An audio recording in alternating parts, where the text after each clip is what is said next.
আমাদের দেশে যে অবস্থা বর্তমানে সৃষ্টি হয়েছে তাতে আমরা আসলে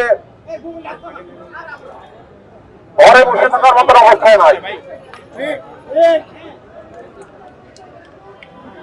আমরা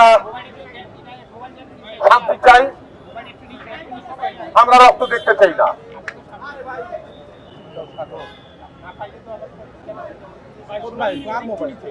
আমরা সকল নির্যাতন, গোলাগুলি, হত্যা, রক্ত এগুলো দেখতে চাই না। এগুলোর বাইরে আমরা থাকতে চাই, আমরা শান্তি চাই। স্যান্ডেলিনা সো, রূপচর্চায় আভিজাত্য। আমি আজকে সাধারণ মানুষ এবং সবাই সাধারণ মানুষ।